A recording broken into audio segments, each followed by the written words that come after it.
In 1969, Dennis Martin ducked behind a stand of rhododendrons on an open mountain bald in the Great Smoky Mountains. And then dozens of hikers standing in the same clearing saw nothing, with 6 weeks of searching by 1,400 people, military helicopters and trained Green Berets turning up no trace of a 6-year-old boy. And that is the problem. Dennis Martin was 6 years old. He was from Knoxville, Tennessee. He had a red and white striped shirt on that afternoon, the kind of shirt that stands out. His father, William Martin, had brought the family to the Smokies for Father's Day weekend. They were camping and hiking the way they had done before. Dennis was with his grandfather, his father, his brother, and a family friend. They were at Spence Field, a grassy open bald near the Appalachian Trail, around 4:30 in the afternoon. The weather was clear. The meadow was populated. Other families were nearby. It was a Sunday in June, one of the busiest days of the year in those mountains. The boys decided to play a prank.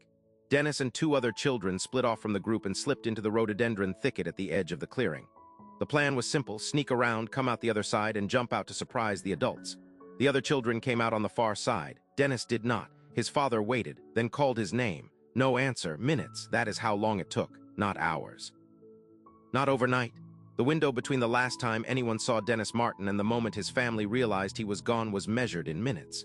The adults searched the immediate area. They called into the woods. They walked the perimeter. Nothing.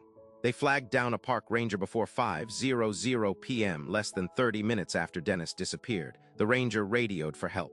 By that evening, a formal search was already underway. The window had already closed.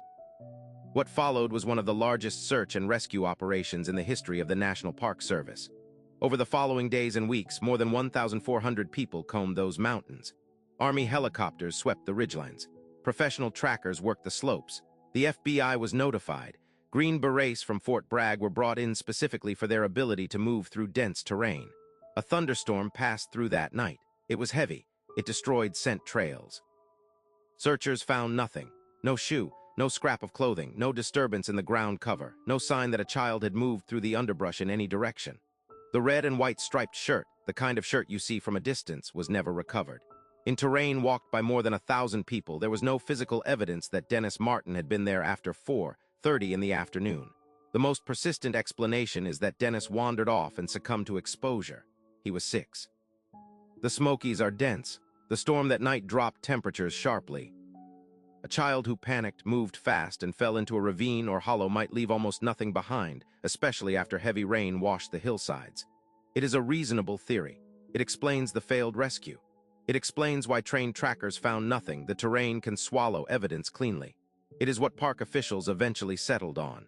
It is the theory that closes the file without requiring anything unusual to have happened. It would be a clean explanation, except for what the Key family saw. Remember the dozens of people in that clearing who saw nothing.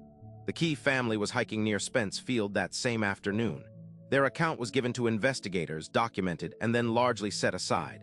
They reported seeing a man described as large, unkempt, moving quickly through the trees near the trail. He was carrying something draped over his shoulder, something that was not moving. The family reported it. Law enforcement recorded it. And the search continued on the framework of a lost child in the woods. The Key sighting was never fully investigated. The man was never identified. The timeline placed him within roughly a quarter mile of where Dennis was last seen, during the same narrow window. A search helicopter reportedly spotted a solitary figure moving through that zone and could not follow up before darkness fell. No one ever found the man. No one established whether what the Key family saw had any connection to the boy who vanished from the clearing. Here is what the case keeps returning to. Spence Field is not deep wilderness. It is a meadow. On Father's Day in 1969, it was populated, families and hikers within eyeline of one another. Dennis Martin vanished from that space in minutes in daylight from a spot where his father was standing a short distance away. And no one saw a direction. No one heard a cry. A child in a red and white striped shirt in an open field in the middle of the afternoon was there and then was not. He did not make a sound. Dennis Martin's case remains officially open. The National Park Service never closed it.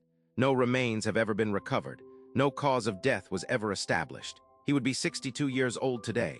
If the clearing was full of people, and it was, what did Dennis Martin walk into that no one saw?